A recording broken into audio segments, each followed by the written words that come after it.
Welcome all to the 7th episode of Season 2 here at the Intersect Project Podcast. Today's episode is Chuck versus the Fat Lady, and it's an episode, alright. We'll discuss that more when we dive in. First off, I'd like to thank all the people out there. Thank everyone who's supported the show so far. Hopefully we keep getting more and more support, because I like doing this, and it seems at least 30 people like listening to it, because that's how many subscribers we have. So, all we gotta do is keep bumping that number up. We're just gonna get introduce more and more people to Chuck. But yeah, like I said, thanks for all who have listened so far. Thanks to everybody out there who has believed in the vision I am setting forth, I guess. Or just believe that, hey, podcasts can work. They can. I'm showing why. But that about does it for the thanks. That's about it. So let's dive into the episode at hand. Chuck versus the Fat Lady. Here we go. Now, we all know what we like to start with here at the Intersect Project, what we like to start off each episode with, and that is hit of the episode and a song of the episode. We will do hit of the episode first. Why not? We'll just do that. There's not, again, so far this season, there's been a lot of non-action fighting, I guess, is what you'd say. It's more of a struggle with guns. People just looking at each other, and that's about it. Looking at each other with guns.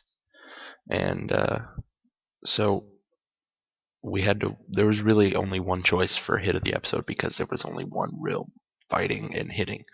And that was when old Sarah took that sniper and bam, hit him in the face with his own gun, which was fun. It was funny, and it was good, and she won. So, congratulations, Yvonne Strahovski as Sarah Walker. You have won Chuck versus the Fat Lady's hit of the episode. And if you're not keeping track at home of the scoreboard for hit of the episode, Sarah is currently running away with this right now. Through 7 episodes this season, she has won 6. Chuck has won 1. What are you doing, Casey? You won last season. You have not done much of anything this season. Come on, punch a bad guy in the face or something. But anyway, Sarah won. Deservedly so.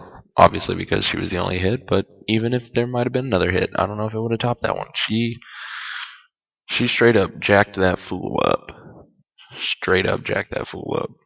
So there you have it. That is hit of the episode. Then we move on to song of the episode.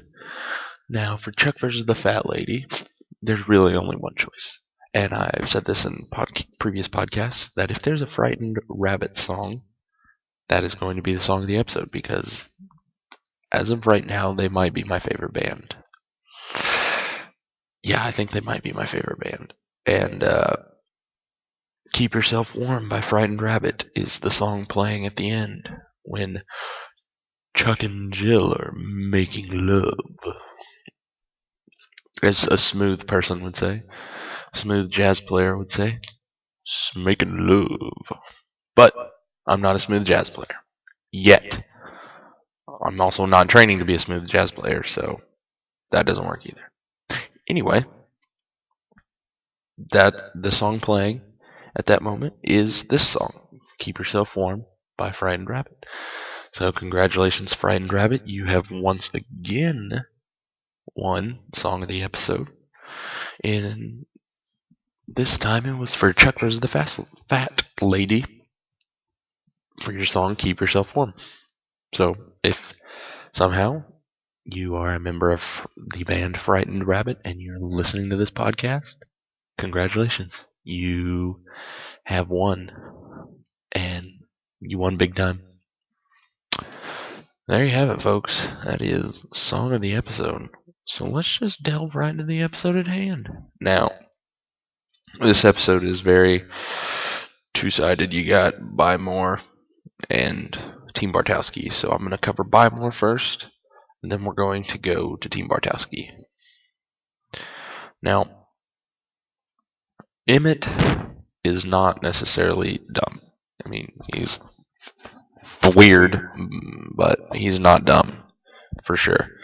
So, what the problem with that is, he starts to notice that all these off-site install jobs are not, there's no receipts to them. So, he starts wondering, hey, what's going on here? And he's trying to find out, and of course Emmett's not going to ask Chuck himself because, well, why would you do that? He's probably not going to tell the truth. So, Emmett does what Emmett does best, and that is blackmailing his employees, which I assume is his best trait, which is seemingly his only trait. But once again, I just want to congratulate the fabulous acting job that Tony Hale did with Emmett.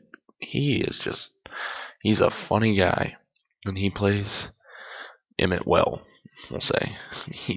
Emmett is a giant douche, but somehow Tony Hale makes him come off as kind of funny.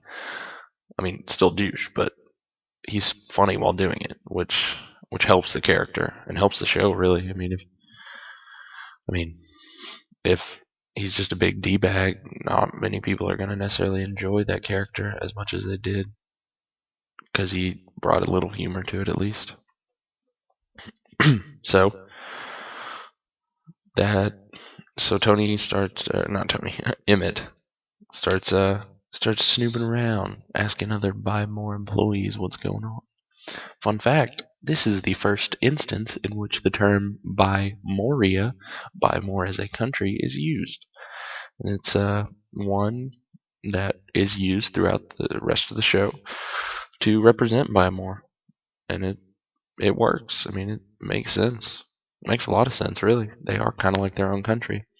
And every country has its states, and those states are all morons, mostly. But they're lovable morons. And they make us laugh. And they have heart. But not necessarily the most intelligent group. But anyway, so Emmett goes through the process of trying to get Morgan to turn on Chuck. And Morgan is not going to do that because he is best friends with Chuck. And he's not going to just rat him out for something like that. So he tells Emmett to go shove himself. Basically. Doesn't exactly say it, but he basically does it. So Emmett goes to, I would say, other extremes. And that is by blackmailing Jeff and Lester, which is, he didn't even have to blackmail them. He just has to ask them to betray them, and they would, because in any stressful situation, they would give up anything. They'll sing like canaries. But they really don't know anything, except the fact that Chuck is dating Jill when he is supposed to be dating Sarah. So if it looks like Chuck is cheating on Sarah, he kind of is. I'll discuss that later. But it appears he's cheating on Sarah, and Emmett now knows this.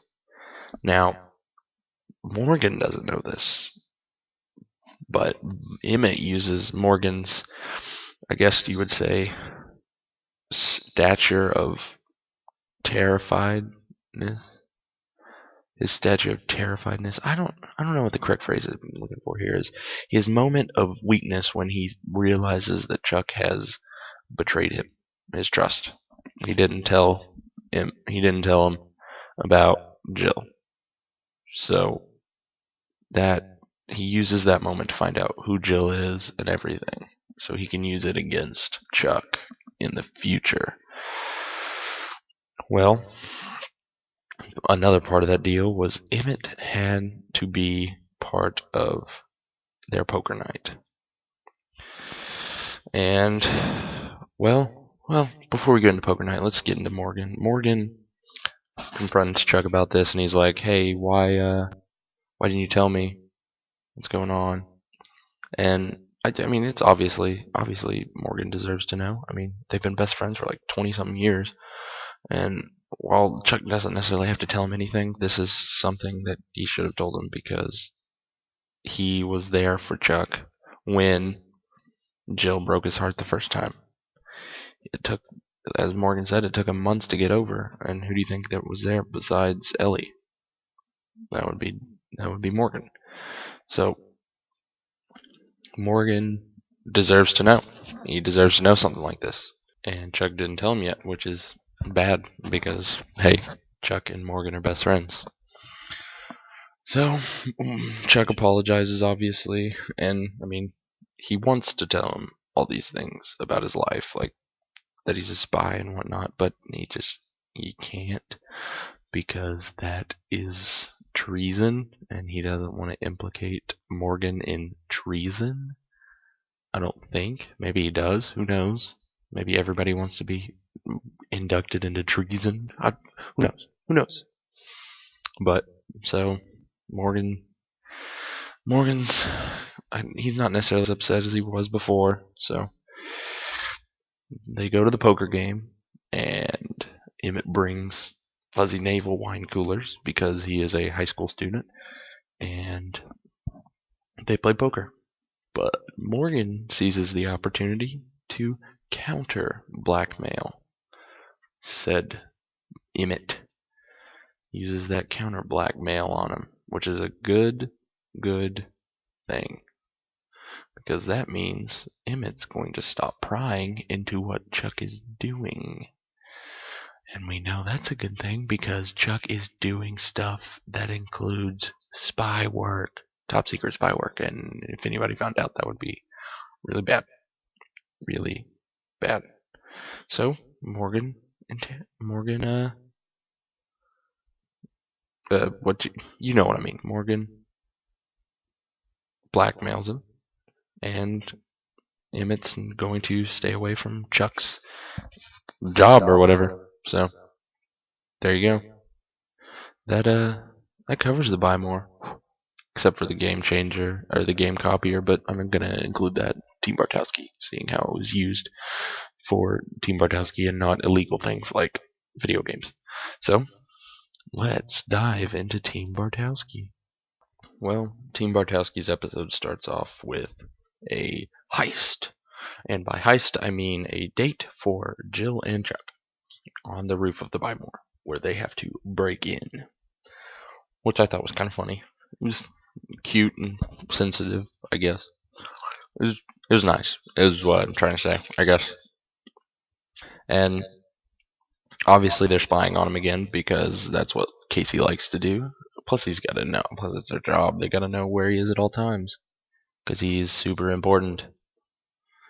And Casey's at it again, always teasing Chuck and Sarah about them not being together, but them having feelings for each other.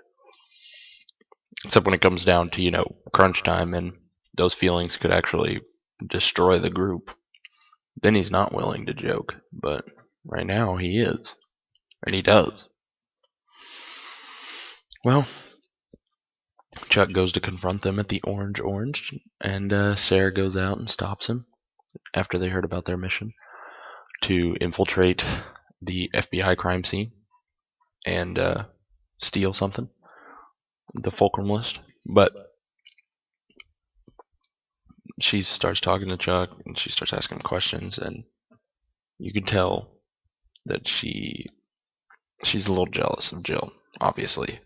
And it's enough to where you could easily tell she's holding something back when she's asking Chuck, "Hey, how are you?" She's holding something back. She's holding back her feelings, trying to stay as neutral as possible. She doesn't want to ruin this for Chuck. She wants to be, I guess you would say, she wants to be the perfect person. She wants to be the bigger person in the situation and not act jealous. But we see how that goes. But So they're supposed to. Chuck and Sarah are supposed to pose as a businessman and an escort at a high-end hotel so they can get a room, and then they were going to use that room to get into Guy's room, and they're going to get in his room and find the list of Fulcrum agents.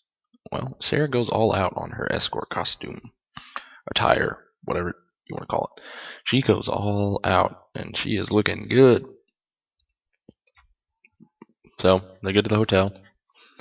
They get into the ventilation shaft to head to the Guy LaFleur's room. And what does Chuck accidentally do?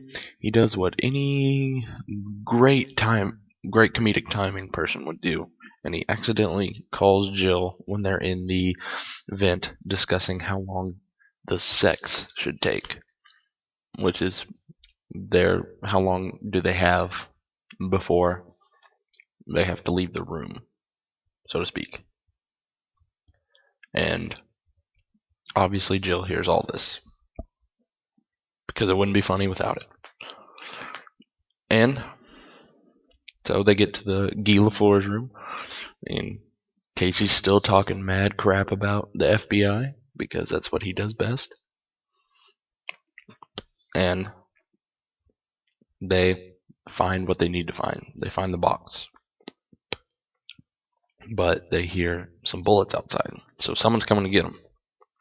So they get out just in time, albeit clumsily, especially with Chuck laying on, jumping onto Casey's shoulders, crotch into face. But they make it back to the room, and Chuck figures out the puzzle. It's a complicated Fibonacci sequence, so he moves stuff back and forth. Bang, bang, bang, bang, bang, bang, bang. Box opens, and some powder shoots in their face. Now, at first you gotta just assume it's poison. So they immediately hop in the shower while Casey goes to get a containment unit. And they wash all the powder off.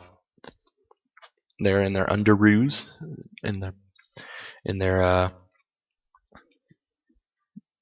underoos, and they have to shower off the powder.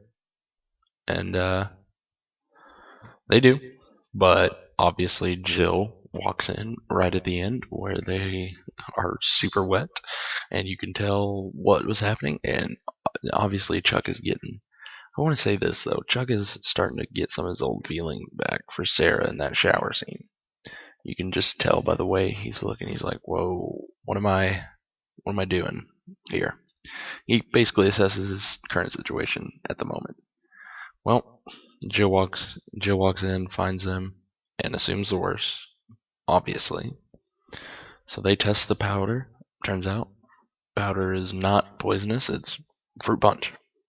Well, Chuck finally gets a chance to explain the situation to Jill, and she understands. She's like, that makes a lot of sense, because Guy was really into puzzles. So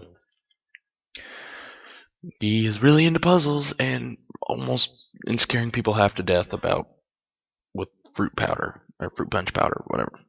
So they try to figure out what the clue to the fruit punch is. They find out it's a high C type of punch, and they consider that as a clue. And we figure out that it is. So at this point, Jill is assisting us because I include all Chucksters in Team Bartowski. But Jill is assisting Team Bartowski at this moment because she knows Guy better than anybody, and she can help figure out the clues. We figure out that it's a high C punch, so someone must sing a high C. And evidently, Casey was a choir boy, and he immediately breaks out into a high C. And that, I lost it, guys. I legit lost it when that happened. And I'm sure a lot of you guys did, because at this point I expected it, obviously, because I've seen the episode many times, but the first time I saw this episode, I never would have expected John Casey to just bust out a high C out of nowhere. Perfect. Perfect. Anyway, out pops these opera glasses and a key. So they go to the opera, find where the key is supposed to go, stick it in, open it up, and we got a box. Inside that box is what looks to be a bomb. Now it turns out not to be a bomb, it just turns out to be another clue. They just got to put the musical notes together, the sheet of music together, to match the opera, and the timer will stop. Turns out it's just a timer. They have to solve the clue before it's over. But Sarah and Casey think it's a bomb, and Sarah is really adamant about it being a bomb. They're trying to get everybody out of there. Well, that is not happening with Jill. Jill is basically saying, hey, that's not true. This is not a bomb. And, I mean, she's right, but she does it in a forceful way where it's basically a cat fight. This is a cover fight, I guess you would say. It's a fight basically saying, hey, I know you like my man, but he's my man at the moment. And she's not wrong. Chuck is Jill's man at the moment. But Sarah is also saying, hey, you may think you're all Miss Hot Stuff, but you are not. And I will get Chuck back. At least that's what I got out of it. You may not necessarily, the listeners, may not necessarily agree with that thought process, but that's what I was kind of getting from it. Also, I'm getting that Guy LaFleur is a crazy, paranoid bastard, but that's besides the point.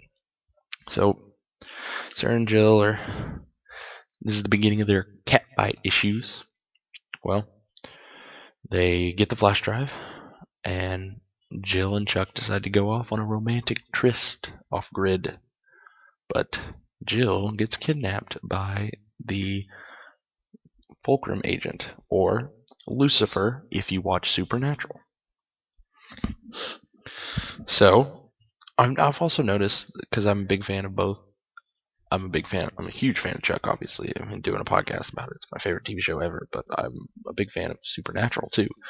And there's a lot of crossover between seasons, or not seasons, but there's a lot of crossover between people in Chuck and people in Supernatural. In this case, the guy who plays the Fulcrum agent here in Chuck versus the Fat Lady is also Lucifer in Supernatural, which I don't know, I found it interesting, but that's besides the point. Back to the fight.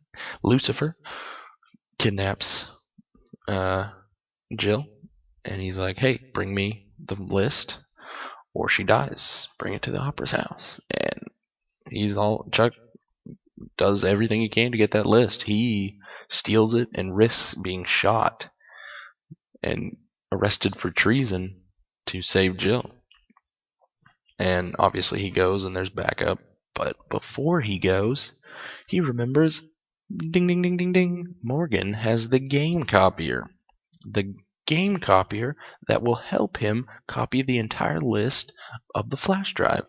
So he does that, and then he goes to the opera house. Well, now we have a Mexican standoff. We got Chuck facing down Lucifer, holding Jill hostage. And he is like, "All right, Chuck, give me the list." And he's like, wait a second. I want you to send her my way first. And he's like, "No, not gonna happen." Well, Casey comes barging in. He's like, "You give me the list. I'll shoot everybody here, because I'm Casey and I'm a badass." Bing, bing, bing, bing, bing, bing, bing. And he probably would shoot everybody there at that moment. He does not care. So he decides, he's like, "Well, guess what? You don't have a choice." He's like, "You don't have any bit of a choice because there's a sniper trained on you." And he's like, "Oh yeah? Bang, I see your Mexican standoff, and I raise you another Mexican standoff." Sarah comes in, kicks the living crap out of the sniper, and now she's got it. But, once again, Chuck is going to do everything he can to keep Jill safe and those that he loves safe. So, he gives them the flash drive, and the guy crushes it, and he runs off. Jill is safe, but the Fulcrum agent gets away, presumably with, unbeknownst to Casey and Sarah, having just crushed the Fulcrum list. But as we all know, Chuck copied it. And now we have the entire list of Fulcrum agents, which is good. Now, after this moment, we learn we have another moment between Jill and Sarah. And this moment is Sarah basically saying, hey, if you hurt him, I will kill you because I love him. So that happened. That was an intense moment. It was nice to watch because you can see that Sarah's still got some feelings for Chuck. She's confused by those feelings and she doesn't know what to do with them, but she has them, obviously. And then, so as the wonderful song Keep Yourself Warm by Frightened Rabbit plays, Chuck and Jill make sweet, sweet, passionate love. And we're learning who Fulcrum agents are. Whoa, big win-win for everybody, right? Wrong. Because as we learned, there's one person on that list of Fulcrum agents that we didn't want to hear, and we didn't want to see, and it's super dangerous. And that's Jill. Jill is Fulcrum. She's been playing them the whole time. She has been trying to find the Intersect, and she is Fulcrum. And that means that Chuck is having sex with Fulcrum. And what happens next when they go to try and save Chuck?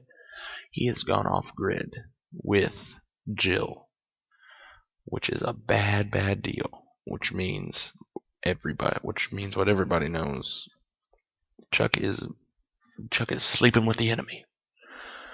And that's dangerous, especially when Casey and Sarah have no idea where he is and how to get to him. But who knows? Who knows what's going to happen? Oh wait, most of us know what's going to happen, but that is another episode. And with that, we have come to the end of this week's episode.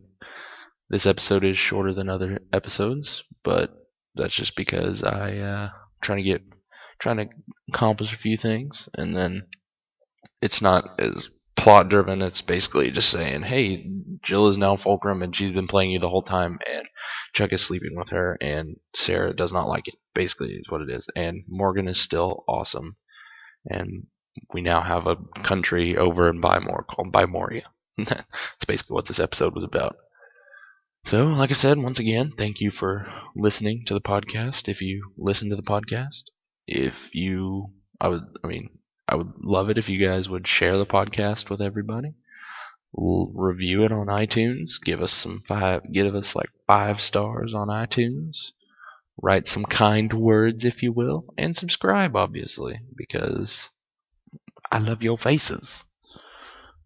Mostly your ears, though, because that's what you use to listen to me.